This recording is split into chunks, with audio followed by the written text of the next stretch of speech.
موجود ہوتا ہے، جتنی رب کی طرف نوازیاں بندوں پہ اترتی ہیں اس کی نسبت 11 مہینوں کے ساتھ وہ بھی نہیں جو سمندر کے ساتھ پانی کا ایک قطرے کے ساتھ ہوتی ہے۔ یعنی اتنی زیادہ اللہ تعالیٰ کی رحمتوں کا نزول جو ہے اس مہینے کے اندر جو ہے اللہ تعالیٰ کی خاص رحمتوں کا نزول ہوتا ہے۔ اور دوسری بات جو ہے تو حضور نبی رحمت صلی اللہ علیہ وسلم اس مہینے سے اتنی محبت کہ اس مہینے کے آنے سے پہلے حضور علیہ السلام کی دعا مانگا کرتے تھے، اللہم بارک لنا رجب و شعبان وبلغنا الی رمضان او کما قال۔ حضور نبی رحمت صلی اللہ علیہ وسلم دعا مانگا کرتے تھے، اے میرے مالک رجب اور شعبان میں برکت عطا فرما اور ہمیں رحمت والے مہینے رمضان تک پہنچا۔ تو یہ ہمارے آقا کریم علیہ السلام کی دعا تھی۔ کسی دعا کو معمول بنایا ہمارے اسلاف نے کہ ہم آج اس دعا سے محروم ہو چکے ہیں کہ ہم کتنے لوگ ایسے ہیں جو آج کی دعا مانگتے ہیں۔ میں کہتا ہوں چلو اگر عربی میں یہ لفظ نہیں آتے تو بندہ اردو میں کہہ دیتا ہے۔ وہ دعا کیا ہے کہ یا اللہ پاک رجب اور شعبان میں برکت ہمارے لیے اور رمضان میں یا اللہ پاک ہمیں رمضان تک پہنچا، اور جب رمضان آ جائے تو اللہ سے یہ دعا مانگنی چاہیے، یا اللہ ہمیں استقامت عطا فرما کہ ہم شب و روز جو ہے تجھے راضی کر کے اپنے گناہوں کی معافی مانگ سکے۔ تو یہ رمضان شریف کا مہینہ بڑی برکتوں والا مہینہ ہے، بلکہ ابن فضل مشہور ایک تابعی ہیں، ان کا بڑا خوبصورت ایک دور ہے۔ آپ ارشاد فرماتے ہیں کہ ہمارا جو تابعین کا جو معمول تھا وہ یہ تھا کہ ہم رمضان شریف کے آنے سے 6 ماہ پہلے اس کی دعائیں مانگا کرتے تھے۔ کہا کرتے تھے اے میرے مالک ہمیں رمضان تک پہنچا۔ 6 ماہ پہلے جو ہے رمضان تک پہنچنے کی تابعین جو تھے وہ دعائیں مانگا کرتے تھے، اے میرے مالک ہمیں جو ہے رمضان تک پہنچا۔ اور ابن فضل کافی رحمۃ اللہ تعالیٰ علیہ فرماتے ہیں جب رمضان شریف گزر جاتا تو پھر 6 ماہ یہ دعا کیا کرتے، یا اللہ رمضان کے روزے ہمارے قبول فرما۔ پہلے 6 ماہ تک اس تک پہنچنے کی دعائیں مانگا کرتے، اور آخر میں جو 6 ماہ گزرتے ہم اس کے لیے اللہ سے یہ دعا مانگا کرتے، اے میرے مالک ہم نے جو رمضان کے روزے رکھے ہیں ان کی قبولیت فرما۔ اور عمر فاروق رضی اللہ تعالی عنہ کا قول بھی یہاں شاہد ہے کہ عید کا دن جب آپ آتا تو لوگ بڑے مسکرا رہے تھے، لیکن اب سیدنا عمر فاروق کی آنکھوں میں آنسو چلے رہے تھے۔ کسی نے پوچھا حضور آج تو خوشی کر رہی ہے، ایک آپ ہیں کہ آپ کی آنکھوں سے آنسو بہ رہے ہیں۔ فرمایا اللہ کا ایک مہمان آیا تھا وہ ہم سے رخصت ہو گیا، پتہ نہیں ہم اس کی قدر کر سکے نہیں، جس کا اس کی قدر کرنی تھی کیا ہم اس کا قدر کر سکیں کہ نہیں؟ اگر ہم نے قدر کی تو رب کے محبوبوں میں ہوں گے، اگر قدر نہ کی تو آج ہمارا نام محبوبوں میں لکھ دیا جائے گا۔ تو یہ مہمان اللہ تعالیٰ کا جو ہے ہماری طرف آیا ہے، ہمیں اس کی قدر کرنی چاہیے۔ اب سوال یہ ہے کہ جب ہم تک یہ مہینہ پہنچ چکا ہے تو معمولات نبوی کیا ہیں، ہمیں کون سے ایسے کام کرنے چاہیے کہ جس کے اندر ہم رمضان شریف کے زیادہ سے زیادہ کثرت کے ساتھ ثواب حاصل کریں۔ آج میں آپ احباب کے سامنے وہ معمولات رکھوں گا کہ جو کثرت سے کرنے سے انسان جو ہے بہت زیادہ ثواب کا مستحق ہوگا۔ سب سے پہلے ابن خزیمہ اور بہقی کی حدیث ہے، میرے نبی رحمت صلی اللہ علیہ وسلم نے ارشاد فرمایا جب تم رمضان تک پہنچو تو سب سے پہلے 2 چیزوں کی کثرت کیا کرو، 2 چیزوں کی کثرت کے ساتھ اپنے رب کو راضی رکھو۔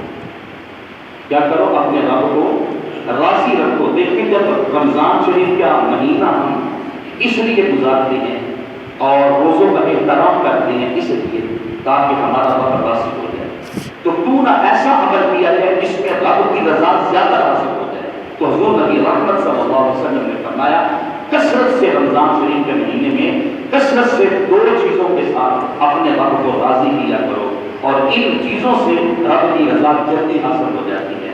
صحابہ نے پوچھا میرے آقا کریم علیہ السلام حضور کون سے ایسے عمل کریں رمضان مبارک کے اندر کہ رب راضی ہو جائے؟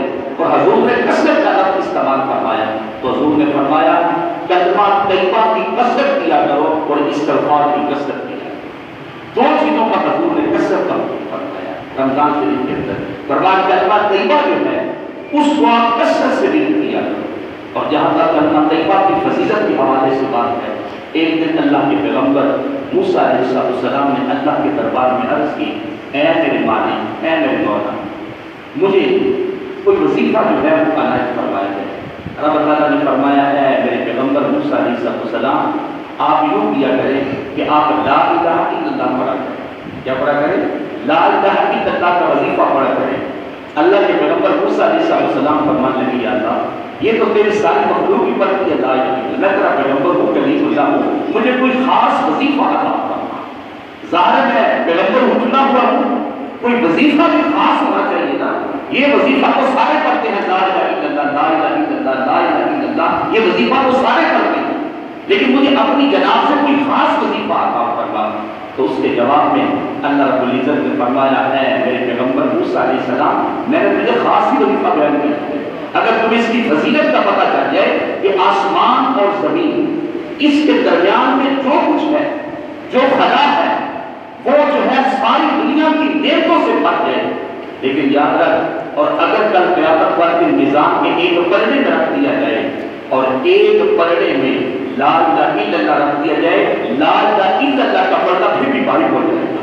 اتنی اس کی فضیلت ہے کہ لا الہ الا اللہ کا جو کلمہ کی ورد کرو گے، وہ جو ہے ہر چیز پر، آسمان و زمین کے درمیان جتنی بھی نعمتیں ہیں اور معافی ہے جو کچھ اس میں ہے، فرمایا اگر وہ کلمہ شریف لا الہ الا اللہ وہاں رکھا جائے اس نظام پہ، تو لا الہ الا اللہ کا فضل جو ہے وہ زیادہ ہو جائے گا. اور اس کے علاوہ ایک بڑی مشہور حدیث ہے، وہ میرے آقا کریم علیہ السلام فرماتے ہیں، کل جب قیامت کا دن ہوگا، بڑی معروف حدیث ہے، ایک بندے کے خلاف گناہوں کے 99 دفتر ہوں گے، 99 رجسٹر اس کے خلاف ہوں گے. ایک بندے کے قیامت والے دن 99 رجسٹر اس کے خلاف ہوں گے. آپ بات بڑی سننے کے لائق ہے. کہتے ہیں جب میزان پہ اس کے 99 دفتر رکھے جائیں گے تو بندے کا جو ہے جہنمی ہونے کا اعلان کر دیا جائے، کیونکہ وہاں کو بخشش کا بہانہ کوئی نہیں، تو مسئلہ ہی نہیں ہے، 99 دفتر اس کے خلاف ہے، عمل ہے ہی کوئی نہیں ہے اس کا. اب کیا ہوگا؟ اعلان ہو جائے گا، ہم تعالیٰ اس سے سوال کریں گے.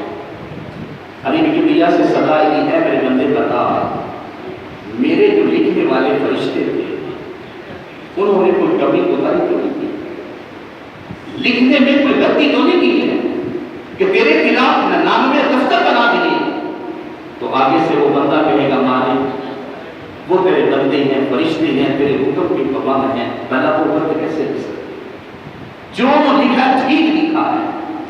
تو پتہ چلا ہمارے یہاں ایک فکر ہے، ایک سوچ ہے، جس طرح کہ ہمارے دیہاتوں کے اندر شہر تک میں بات ہوتی ہے کہ ایک حلیمہ کی تھی، فرشتے اس کی روح قبض کر کے لے گئے. بیمار نہیں تھی محلے کے، دوسری حلیمہ بھی بیمار تھی. تو پھر کیا وہ کہتی ہے کہ میں روح قبض کر کے لے گئی، میں جنت دوزخ کا مشاہدہ کیا، پھر فرشتے نے مجھے آواز دی تم واپس چلے جاؤ. وہ دوسری حلیمہ بیمار تھی، اس کی روح کو قبض کر کے. تو یہ جو جملہ ہم بولتے ہیں یہ قرآن و سنت کے خلاف ہے. ایسا نہیں ہوتا، فرشتوں کو بھول نہیں ہوتی. فرشتہ اس حکم کا پابند ہوتا ہے جو اللہ رب العزت انہیں عطا فرماتا ہے، فرشتہ بھولتا نہیں ہے. یہ ہماری فکر ہے، ہماری سوچ ہے، اور یہ ہماری من گھڑت باتیں ہیں جس کا دین کے ساتھ کوئی تعلق نہیں ہے. اور یہ کہنا مجھ سے بھول ہوتی ہے، فرشتوں سے بھول ہوتی نہیں ہے. یہ ہماری من گھڑت اور موضوع بات ہے جس کو ہم نے خود ساختہ جو ہے اس کو بنایا ہوا ہے. تو فرشتوں سے جو ہے وہ بھول نہیں ہوتی. تو فرشتوں نے وقت کا فرمایا کہ بتا میرے فرشتوں نے لکھنے میں کوئی زیادتی تو نہیں کی.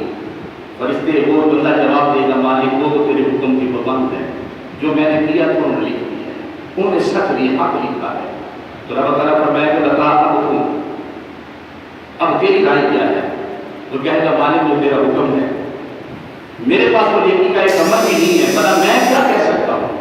جیسا تیرا حکم ہوگا رب تعالیٰ سے اعلان ہوگا، میرے فرشتوں اس کی ہم نے ایک نیکی سنبھال کے رکھی ہے، وہ نیکی لے کے آؤ. تو جب وہ نیکی ایک پرچی پہ لکھی ہوگی، وہ نیکی لائی جائے گی، تو رب تعالیٰ کی طرف سے اعلان ہوگا اب میزان لگاؤ، اس کے وزن پھر کرو. وہ پتہ چلے گا، پتہ کہ چھوٹی سی پرچی، چھوٹا سا کاغذ جو ہے بنا 99 دفتروں پر کیا باقی ہوگا. اس لیے میرے لیے جو ہے جہنم کا اعلان ہے،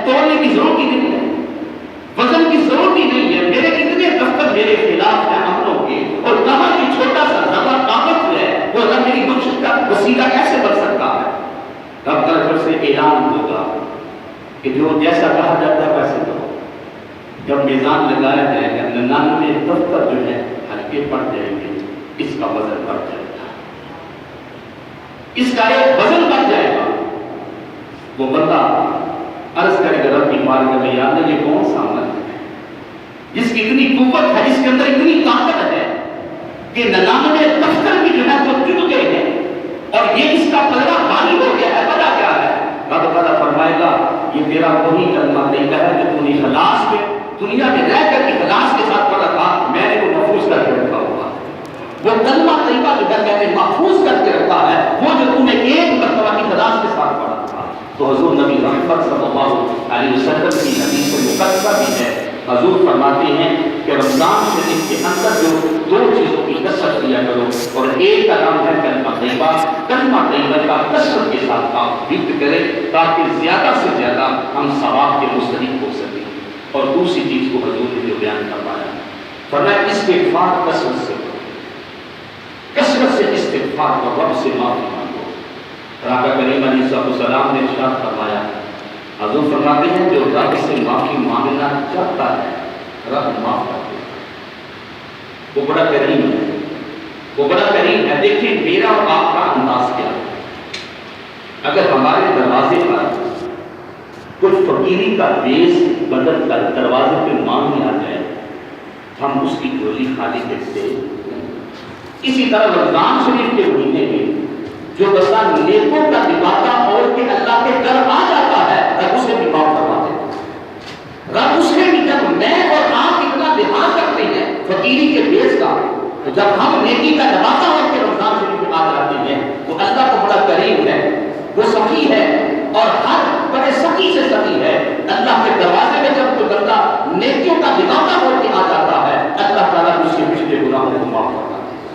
حضور نبی رحمت یہ ایک بات یاد رکھیں، یہ جو ہمارے ہاں ایک مسئلہ ہے نا، کسی نوجوان سے کہیں کہ آپ اللہ نے آپ کو موقع دیا ہے، رمضان شریف کا مہینہ ملا ہے، آپ کو رب کو راضی کرنا، تو آپ اسے پتہ وہ کیا کہتا ہے؟ کہتا ہے ابھی عمر بڑی بڑی ہوئی ہے. یہی ہے ہماری سوچ کہ ابھی عمر بڑی بڑی ہوئی ہے لیکن کیا کریں گے، ابھی میں نوکری کر رہا ہوں، ملازمت کر رہا ہوں، ابھی میں نے بچوں کی شادی کرنی ہے، بچوں کی شادی کروں گا، پھر تیار ہوگا، اس کے بعد میں پھر ہاتھ جمع کرنے جاؤں گا، پھر میں اور مسجد کو غصہ کروں. اس طرح بندہ کہہ رہا ہوتا ہے جس طرح ہر چیز کا کنٹرول اس کے ہاتھ میں، کہ جس طرح ہر چیز اس کے مطابق چل رہی ہے وہ اس انداز سے کہہ رہا ہے کہ میں اور مسجد اور مصلی جب میں ریٹائرمنٹ ہو جائے گا بچوں کی شادی کروں، ہاتھ جمع کر پھر مسجد میں رہوں. اللہ کے بندے پتہ نہیں مجھے موقع ملنا بھی ہے. اس لیے جب کبھی نیکی کا ماحول ہو اور جب انسان کا کوئی ایسا ذہن بنا ہوا ہو تو فوراً انسان کو معافی مانگنی چاہیے، اس پہ کبھی معافی نہیں کرنی چاہیے. یہ بات یاد رکھیں، ہو سکتا ہے اس کے بعد کبھی ایسا ماحول ہی نہ کرے، انسان پر نیکی کی طرف راغب بھی نہ ہو تو فیق رکھ لے توبہ، تاکہ وہ نہ ہو. ایک بڑی خوبصورت بات دیکھیے مسئلے کے اندر کہتے ایک شخص تھا، اس نے اللہ کے پیغمبر سے یہ کہا کہ آپ اپنے رب سے یہ پوچھ کے مجھے بتائیں کہ میری عمر کتنی ہے. تو رب تعالیٰ کی طرف سے اعلان ہوا 1000 سال. کتنے ہزار سال؟ 1000 سال. جب اسے کہا گیا 1000 سال تیری عمر ہے، اس نے کہا بڑی عمر بڑی ہے، 500 سال گناہ کرو نا، آخری 500 سال آپ کو راضی کر. اس نے زور لگا کے 500 سال گناہ کیے کیونکہ نبی کی زبان سے سن چکا تھا 1000 سال عمر. وہ سمجھتا تھا کہ جو نبی نے کہہ دی وہ حق اور سچ، اس سے کم یا زیادہ نہیں ہوگی. 1000 سال 500 سال گناہ کر لیتا ہوں، آخری 500 سال رب کو راضی کر دیا. اس نے ایسے ہی معاملہ کیا، 500 سال گناہوں میں گزر گئے، ایک نیکی بھی سننا نہیں. اب رہ گئے 500 سال. پھر اس کا ذہن بن گیا کہ 500 سال بھی بڑے، 400 سال اور گناہ کر دیتا ہوں، آخری 100 سال جو ہوگا نا رب کو راضی کر. یہ 400 سال کی گناہ کرتے گزر. اب اس کے پاس 100 سال رہ گیا. پھر کہتے ہیں ابھی بڑی عمر بڑی. جب انسان کے اندر گناہ رکھ جاتا ہے نا پھر واپس گناہ بہت مشکل ہوتا ہے. تو پھر کہتے ہیں ابھی عمر کافی بڑی ہے، چلو 50 سال گناہ کر، آخری 50 سال رب کو راضی کر. مولانا روم کہتے ہیں، لیکن پھر بھی اس کو معافی کی اور استغفار کی توفیق نہ ملی، یہاں تک کہ اس کے پاس 1 سال کا جب 1 سال کہنے لگا 1 سال بھی کافی ہے، آخری 1 مہینہ ضرور آپ کو راضی کر، یہاں تک کہ 1 مہینہ رہ گیا، پھر کہنے لگا 1 ہفتہ 3 ہفتے گناہ کر دوں گا، 1 ہفتے رب کو راضی کر، یہاں تک کہ آخری ہفتہ رہ گیا، یہاں تک کہ 1 دن اس کے پاس رہ گیا، وہ کہنا شروع کر دیا پہلا حصہ گناہ کر لیتا ہوں، آخری حصہ رب کو راضی کر، وہ آخری حصہ گزر گیا لیکن اسے معافی کی توفیق نہ ہوئی۔ اس لیے مولانا روم رحمۃ اللہ فرماتے ہیں جب کبھی ذہن بنا کر آپ سے معافی مانگے گا، اسے موقع کرنا فوراً رب سے معافی مانگے، فوراً اپنے گناہوں سے اپنے رب سے استغفار کرے، معافی مانگے، جبکہ میرے آقا کریم علیہ السلام گناہوں سے معصوم ہیں اور میرے آقا کی تعلیم امت کے لیے ہے۔ حضور فرمایا کرتے تھے میں جبکہ گناہوں سے معصوم ہوں، نبی جو ہے گناہ نہیں کرتا، وہ معصوم ہوتا ہے، اس کے باوجود میرے آقا کریم علیہ السلام روزانہ 70 بار استغفار کرتے ہیں۔ روزانہ جو معصوم ہے جب وہ اتنی استغفار کرتے ہیں تو مجھے بتاؤ مجھے اور آپ کو کتنی استغفار کرنی چاہیے۔ حضرت غوث اعظم رحمۃ اللہ علیہ کا بڑا خوبصورت واقعہ فرماتے ہیں، میں حرم کعبہ میں گیا تو میں نے کیا دیکھا، ایک شخص جو ہے کعبہ کے ساتھ لپٹ کر رو رہا اور اتنی آہوازاری کر رہا ہے، لوگ جو ہیں طواف کرنا بھول گئے اور سب بندے اس کے رونے میں شریک ہو گئے۔ کہتے میں جب آگے بڑھا تو وہ کیا کہہ رہا تھا، اے میرے مالک مجھ جیسا کوئی دنیا میں نہ تو نے اگر مجھے معاف کر دیا تو تیری بڑی رحمت ہو۔ تو فرماتے ہیں لوگ طواف بھول کے اس کے رونے میں اتنا سوز و سجاز تھا، وہ رو رہا ہے، وہ طواف کرنا بھول کے اس کے رونے میں برابر میں شریک ہو گئے۔ فرماتے ہیں میں تھوڑا سا آگر قدم بڑھایا تو دیکھا تو صحیح کون ہے جو اتنی سوچ سے رو رہا ہے کہ لوگ طواف ہی بھول گئے ہیں۔ کہتے جب میں آگے بڑھا تو میں نے کیا دیکھا، تو آگے بڑھا حضرت غوث اعظم جو ہے اس کو دیکھا اور آپ بے ہوش ہو گئے، آپ بے ہوش ہو گئے۔ لوگوں نے پانی کا چھڑکاؤ کیا، وہ اپنا دامن چھڑاتے ہوئے وہ شخص جلدی سے نکل گیا اور لوگوں نے آپ کو چھڑکاؤ کیا، ہوش کروایا، پوچھا کیا ہوا آپ جب اس بندے کی طرف بڑھے تو آپ بے ہوش ہی ہو گئے تھے۔ تو آپ نے فرمایا کہ میں سمجھتا تھا کہ شاید اس شہر کا کوئی بڑا گناہگار ہوگا جو اتنے سوز و سجاز سے ہو رہا ہے، لیکن جب میں نے قدم بڑھایا تو وہ کوئی اور نہیں تھا، حسین کا بیٹا زین العابدین تھا۔ سبحان اللہ۔ وہ تھا جب میں نے ایسی حالت دیکھی تو میرے قوم کے نیچے سے زمین نکل گئی۔ جب ان لوگوں کا یہ حال ہے تو بتاؤ ہمیں رب سے کتنا کرنا چاہیے، ہمیں رب سے کتنی معافی مانگنی چاہیے، جن نے سب کچھ دین کے لیے لٹا کر بھی ان کی یہ حالت ہے، تو بتاؤ ہمیں رب سے کتنی معافی مانگنی چاہیے، رب سے کتنا کرنا چاہیے۔ اس لیے حضور نبی رحمت صلی اللہ علیہ وسلم نے فرمایا یہ مہینہ جو ہے نیکیوں کے سیزن کا مہینہ ہے، بندہ تھوڑی سی بھی محنت کرے تو رب راضی ہو جاتا ہے۔ یہ جو حضور کی حدیث آپ نے سنی نا کہ آقا کریم علیہ السلام نے 3 بندوں کے بارے میں بد دعا فرمائی، ان میں سے ایک شخص یہ تھا کہ میرے موضوع کے متعلق ہے، ان میں ایک شخص وہ تھا کہ جبریل کہتے ہیں اے آقا کہ جس نے رمضان شریف کا مہینہ پایا اس کا جب نہ کیا، روزے نہ رکھے، وہ برباد ہو جائے۔ حضور نے کیا فرمایا؟ آمین۔ حضور نے کیا فرمایا تھا؟ آمین۔ مجھے بتائیں، میں نے ابھی پہلے بات کی ہے کہ فرشتہ خود نہیں بولتا، اس کو جو رب کا حکم ہوتا ہے وہی کہتے ہیں۔ پتہ چلا جبریل جو دعا لے کے آئے تھے وہ 6 خدا بندی تھی، اس لیے تو جبریل علیہ السلام یہ دعا مانگ رہی تھی اور اس پر آمین کی مہر کو لگا رہے ہیں۔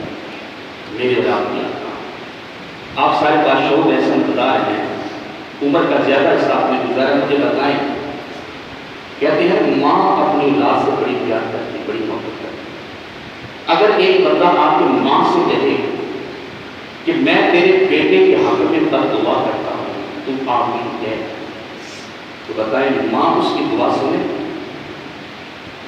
ماں اس کی کبھی دعا سنے گی؟ یہ تصور بھی نہیں کر سکتا کہ کوئی شخص ماں سے کہے کہ میں تیرے بیٹے کے خلاف بد دعا کرتا ہوں، آمین کہتا۔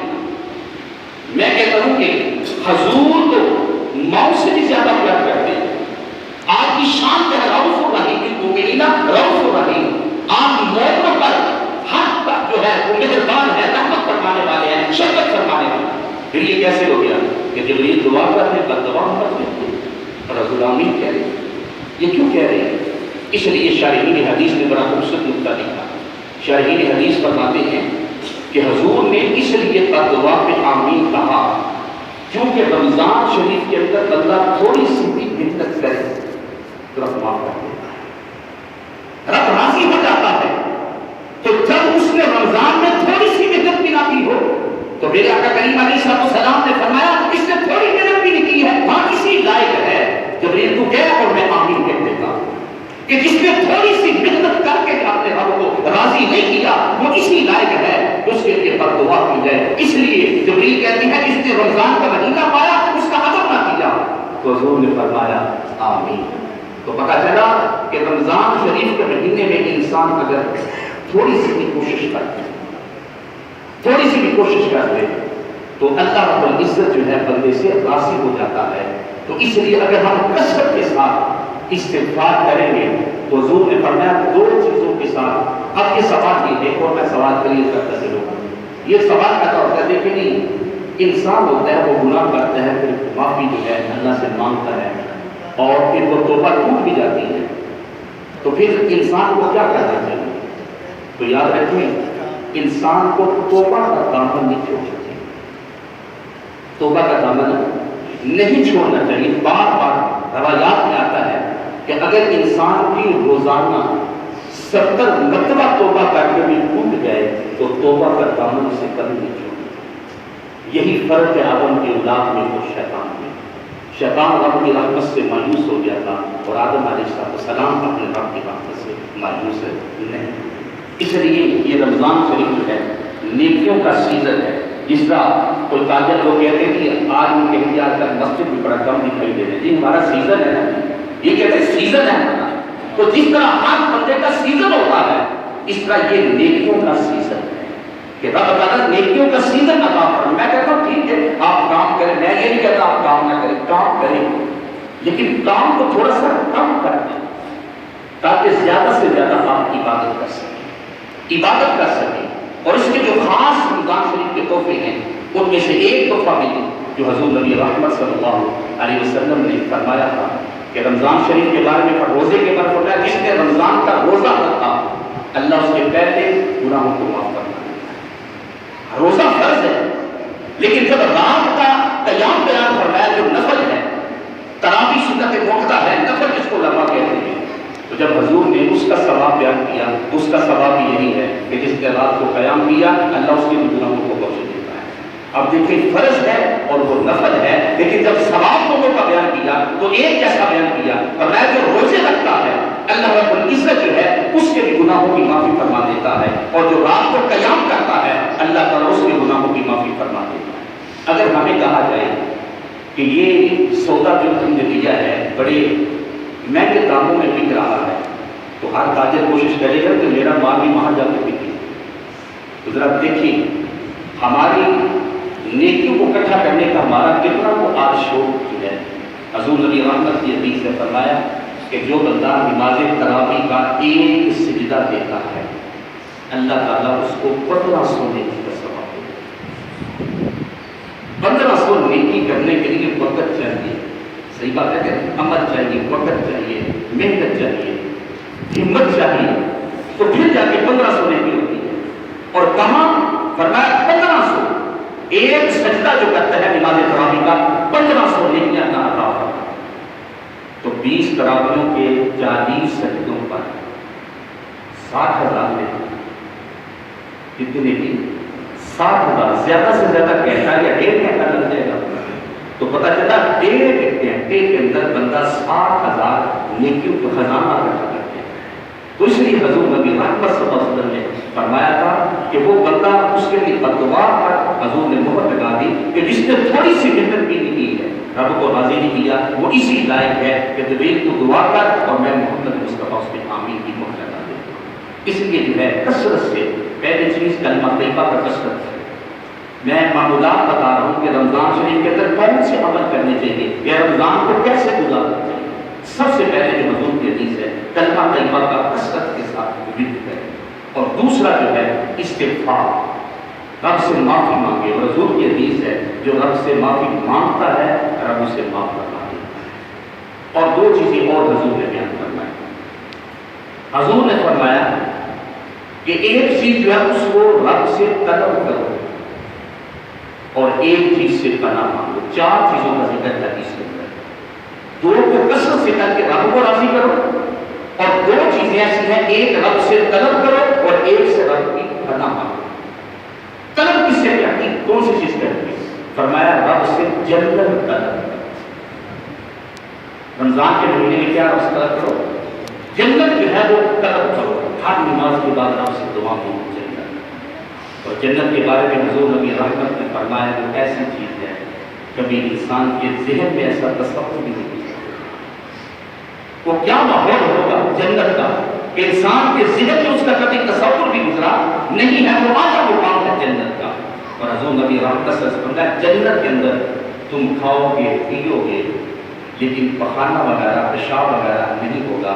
صحابہ نے پوچھا فدا کا بھی یا رسول اللہ پھر حضور اتنا کھانا کہاں جائے گا؟ تو میرے آقا کریم علیہ السلام نے فرمایا ایک ڈگار آئے گا سارا کھانا ہو جائے گا. یا حضور نے فرمایا پسینہ آئے گا اور پسینے سے وہ سارا کھانا جو ہے اس کا فضلہ جو ہے وہ انسان کا جو ہے ہضم ہو جائے گا. اور اس کے بعد فرمایا کہ پسینہ جو ہے جنت کے اندر جو ہے وہ بدبودار نہیں ہوگا. فرمایا جنت کے اندر جو پسینہ ہوگا وہ کستوری سے بھی زیادہ خوشبو والا ہوگا. وہ کستوری سے بھی زیادہ خوشبو والا ہوگا. اس کے بعد حضور نے ایک بڑے خوبصورت جملے ارشاد فرمائے. آقا کریم علیہ السلام نے فرمایا میرے غلاموں سنو جنت کے اندر کھاؤ کے پیو کے پیشاب پہ کھانا نہیں ہے لیکن یاد رکھو جو جنتی جنت میں رہتے ہیں ان کے لب پہ ایک ہی وظیفہ ہوتا ہے جس کا ہماری سانسیں چلتی ہیں نا. فرمایا جنتیوں کی جب سانسیں چلتی ہیں تو ان کی سانس سے جو آواز نکلتی ہے وہ یہی کر کے ہوتے ہیں سبحان اللہ والحمد للہ سبحان اللہ والحمد للہ سبحان اللہ والحمد للہ. سرکار نے فرمایا جنتیوں کی سانسوں کے اندر یہ وجہ مسئلہ کھلا ہے کہ جب وہ سانس لیتے ہیں تو وہی کلمہ ہوتا ہے سبحان اللہ والحمد للہ جو ہے پڑھا کرو. اور میرے آقا کریم علیہ السلام نے اپنی امت کی فضیلت میں دوسری حدیث بیان فرمائی. حضور نے فرمایا کل قیامت والے دن جنتیوں کی 120 صفیں ہوں گی. کتنی صفیں ہوں گی؟ 120 صفیں ہوں گی. حضور نے ارشاد فرمایا فرمایا میرے غلاموں تم تیاری کرو 80 صفیں میرے غلاموں کی ہوں گی. 80 صفیں جو ہے حضور نے بیان کر دیا میرے غلاموں کی ہوں گی.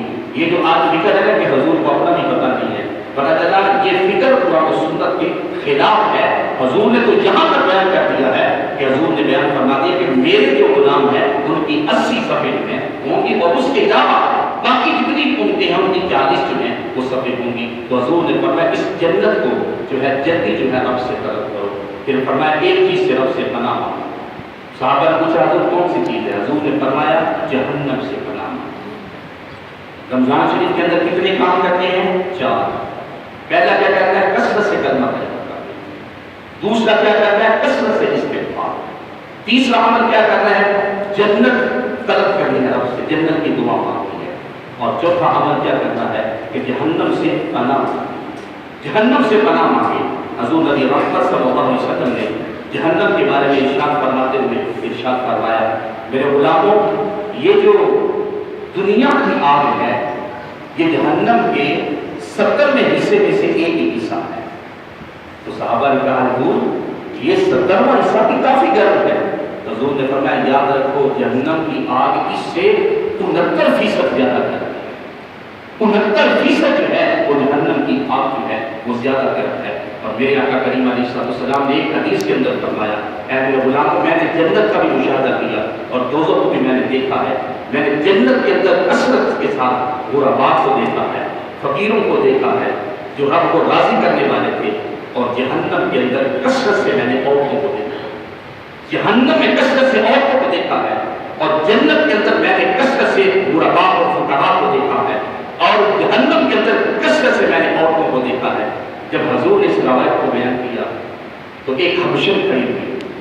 وہ کہنے لگی حضور جہنم میں یہاں بھی ہم ہی آگ جلائیں اور آگے بھی ہم ہی آگ جلیں اس کی وجہ کیا ہے؟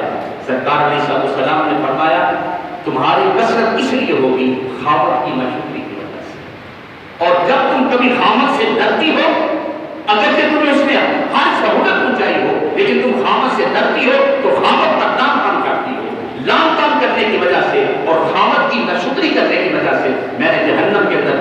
کہ تمہاری کثرت ہے۔ اور ایک میں وظیفہ آپ کو بھی ایک حدیث سنا رہا ہوں جو آپ نے گھر میں اپنی ماں بہنوں کو جا کے سنانی ہے۔ حضور نبی رحمت صلی اللہ علیہ وسلم نے ارشاد فرمایا جس عورت کے اندر 4 صفتیں ہوں گی، کتنی صفتیں؟ 4 صفتیں ہوں گی، اس کو جنت میں جانے سے کوئی نہیں روک سکتا۔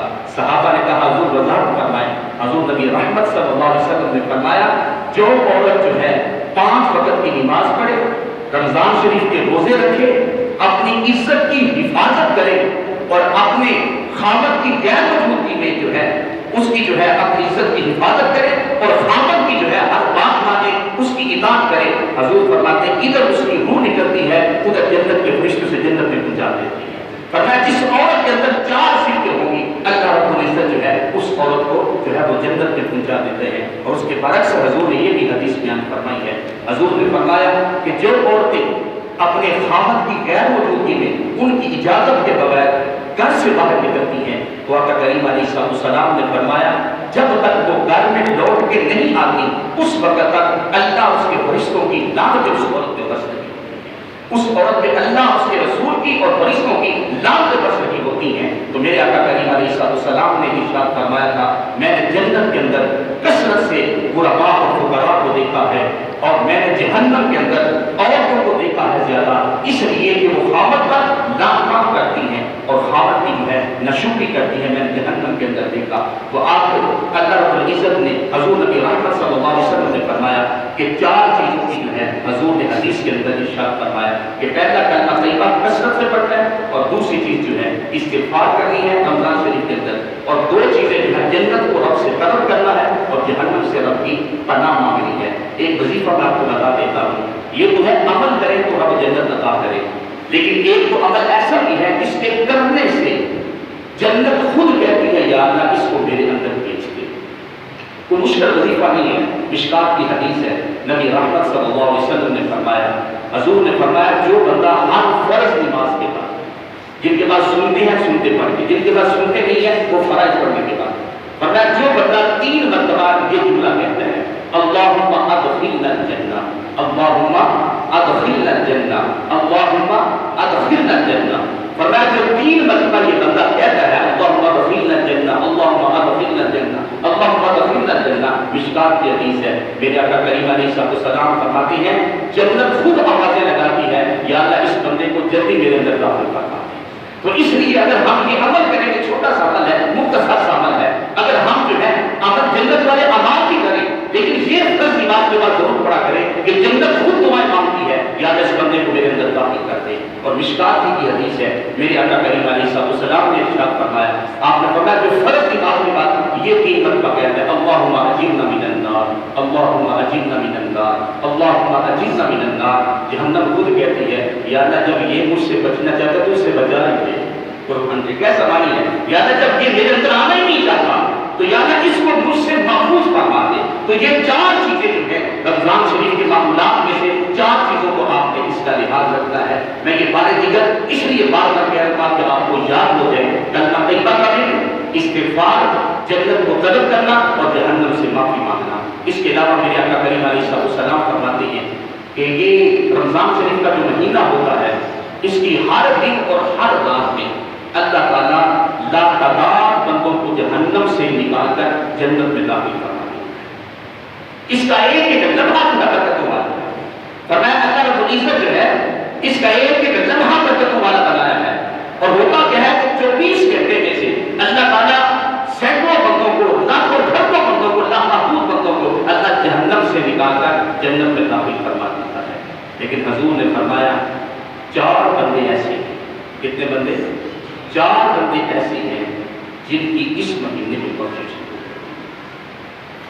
جن کی اس مہینے میں بخشش ہے۔ پہلے میں نے 4 بندے کو بیان کی ہے کہ جو آپ نے کرنی ہے، ان پہ عمل کرنا ہے۔ اب 4 بندے فرمایا ہر رات اور دن میں اللہ تعالیٰ ہر بندے کی بخشش فرما دیتا ہے، لیکن 4 بندے ایسے ہیں جن کی کبھی اس مہینے میں بخشش نہیں ہوگی جب تک وہ توبہ نہ کریں۔ وہ کون سے ہیں؟ پہلا فرمایا جو ماں باپ کا نافرمان، اس کا نافرمان ماں باپ کا نافرمان جو ہے اس مہینے میں جب تک وہ توبہ نہ کرتے ہیں، میں کہتا ہوں میری میری اور آپ کی تو وصیت تھی حضور کے صحابی القمہ، بڑا نام تھا، بڑے معروف ہے. جب وہ ان کا آخری وقت آیا، روح نہیں نکلی، ان کی زوجہ نے حضور کی طرف پیغام بھیجا، حضور آپ کے دوست کی روح نہیں نکلی، بڑا مشکل وقت ہے، تشریف لائے. میرے آقا کریم علیہ السلام تشریف لائے تو بڑی کرب کی حالت تھی. حضرت علقمہ رضی اللہ تعالی صحابی رسول تھے. تو آپ نے حضرت علقمہ کی بات پر بلایا، کہا بھائی صاحب یہ آپ کا بیٹا ہے، بتائیں گے کیسا؟ تو میں صاحب نے کہا اے میرے آقا کریم علیہ السلام یہ بڑا اچھا تھا، نمازی تھا، پرہیزگار تھا، اور میرے آقا کریم علیہ السلام تہجد کی نمازیں پڑھتا تھا، بہت نیکام کا صحابی تھا. تو کہا اور کہا کہ ایک بات تھی کہ میری بات کو ترجیح نہیں دیتا تھا، میری بات کو ترجیح بات سنتا ضرور تھا، ادھر سے سنی اور ادھر سے نکالی ترجیح باقی نیک بڑا تھا. حضور علیہ السلام نے فرمایا اب تمہارا کیا مشورہ کیا ہے کہ اس کو یہ معاف کرتی ہو؟ میں صاحب نے کہا حضور میں معاف نہیں کرنے والا، میں اپنے بیٹے کو معاف ہو، ٹھیک وہ نیک تھا لیکن میری بات کو ترجیح، مجھے غصہ آتا تھا کہ میری بات کو ترجیح، میں اسے معاف کرنے والی نہیں. تو میرے آقا کریم علیہ السلام نے فرمایا اگر ہم اسے جلانا چاہیں تو کیا کوئی سفارش کرے گی؟ کہا ہاں، بتا کوئی ماں بھی دیکھ سکتی ہے کہ اس کا بیٹا جہنم میں جائے، کوئی ماں تو نہیں دیکھ سکتی اس کا بیٹا جہنم میں جائے. ہاں اگر آپ جلانا چاہیں گے تو ہاتھ کیوں جوڑوں گی، سفارش کرو کہ حضور میرے بیٹے کے ساتھ کیسا نہ کرے. حضور نے فرمایا یہی کام میرا رب کرنے والا ہے، اگر تو نے معاف نہ کیا تو یہ جہنم کے دل کے لیے معاف نہیں جائے گا. جب یہ کہا تو میرے آقا کریم علیہ السلام اس غلام جو صحابیت اس کی آنکھ سے آنسو چھلک پڑے. کہا بھلا کوئی ماں بھی اپنے بیٹے کو آگ میں دیکھنا چاہتی ہے؟ حضور میں نے معاف کیا، حدیث کے لفظ ہے. کہا حضور معاف کیا، کہتے ہیں ادھر ماں کے ہونٹوں سے معافی کا لفظ نکلا، ادھر اس کی روح کب سے پرواز کر. علقمہ وصال کر کے فوت ہو گئے، دفن کا اہتمام ہوا، حضور نے نماز جنازہ پڑھی، حضور نے اس میں تجہیز و تکفین میں حضور نے خود جو ہے حصہ لیا. جب قبر کی مٹی بڑی دعا ہوگی تو حضور علیہ السلام نے سارے صحابہ کو خطاب کرتے ہوئے ایک جملہ ارشاد فرمایا تھا، فرمایا تھا میرے غلاموں سنو کہ جس بندے نے ماں باپ کو ناراض کیا، یاد رکھو جب تک ماں باپ ناراض رہیں گے اللہ اس کے رسول کی لعنتیں اور فرشتوں کی لعنت اس بندے پہ بستی رہتی ہیں، اور اس وقت تک رب راضی نہیں ہوگا جب تک بندہ ماں باپ کو راضی نہیں کرتا. اس لیے جو ہے سب سے پہلا گناہ جو ہے اس مہینے کے دوران بخشش نہیں فرماتا، وہ کون سا عمل ہے؟ وہ ماں باپ کی ناراضگی. اگر ماں باپ کو راضی کر دیں تو اللہ تعالیٰ کی رحمت چھما چھم کر رہی ہے، اپنے بندوں پہ رحم فرما دے گا. ماں باپ سے ایک بندہ کہتا ہے جی ٹھیک ہے میں ماں باپ کی نافرمانی کرتا تھا لیکن مجھے اس وقت سمجھ نہیں تھی، اب مسئلے سنتا ہوں، علماء کے پاس بیٹھتا ہوں، اب میرے اندر احساس پیدا ہوا ہے کہ میں ماں باپ سے معافی مانگوں، لیکن وہ تو قبر میں چلے گی، اس کا کوئی عمل بتا دے. تو علماء نے فرمایا جو بندہ، جو نوجوان یا جو اپنے ماں باپ کا جو حق ادا کرنا چاہتا ہے وصال کے بعد، ایک تو عمل یہ ہے کہ وہ کثرت کے ساتھ ان کے لیے ایصال ثواب کرے، اور دوسرا جو ہے جمعرات کی رات کو جا کے اور ان کی بخشش کی دعا کرے. تو جو بندہ ماں باپ کی جمعرات یا جمعے کو بخشش کی دعا کرتا ہے قبر پہ جا کے، اللہ رب العزت ماں باپ کی مغفرت فرما دیتا ہے، اس بچے کی نافرمانیوں کو بھی معاف کرنا دیتا ہے.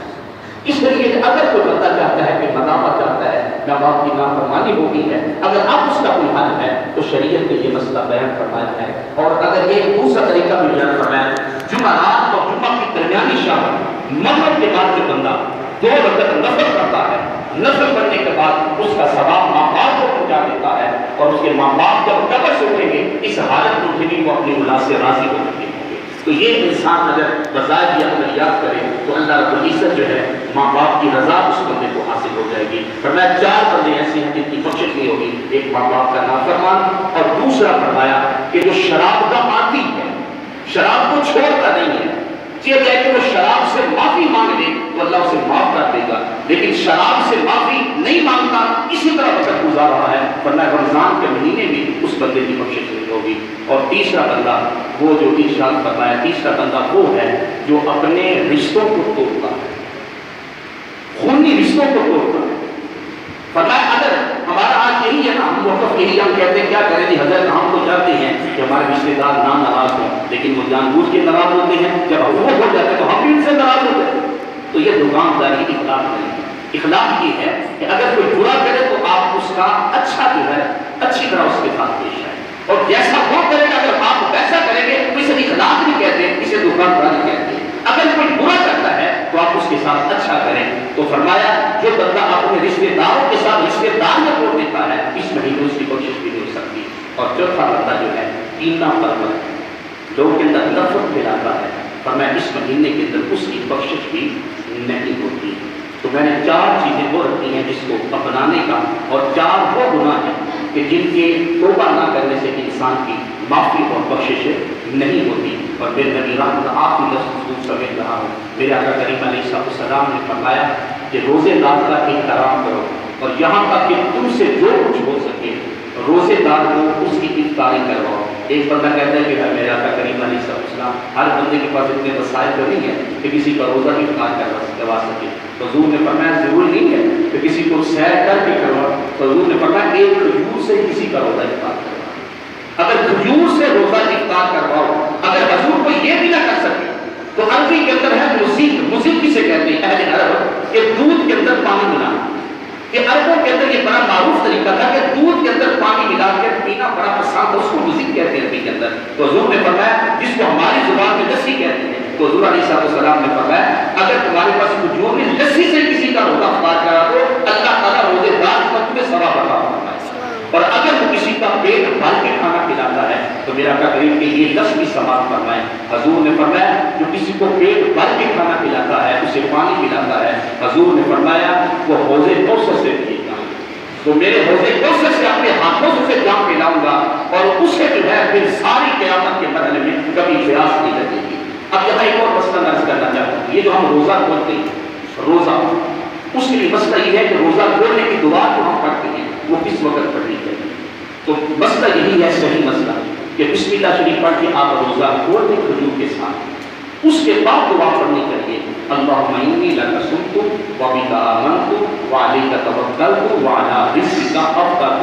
حضرت امام احمد رضا نے بڑی تحقیق کے بعد اس مسئلے کو واپس کیا ہے. فرماتے ہیں کہ بسم اللہ پڑھ کے روزہ کھول لیں، روزہ کھولنے کے بعد آپ نے یہ دعا پڑھنی ہے. اگر آپ وہ عربی جانتے ہیں اس کے معنی کا بھی غور کریں تو اللہم انی لک صمت وبک آمنت وعلیک توکلت وعلی رزقک افطرت. میں نے تیرے نام پہ رکھا، تیرے نام پہ کھولا. جب کھولا یہ تو دعا کیسے ہے؟ اس لیے کھولنے کے بعد جو ہے یہ جو ہم دعا پڑھتے ہیں روزہ افطار کرنے کے بعد دعا پڑھنی چاہیے. دعا ہے کہ اللہ رب العزت ہمیں دین مدین کی سمجھ عطا فرمائے. ان مسائل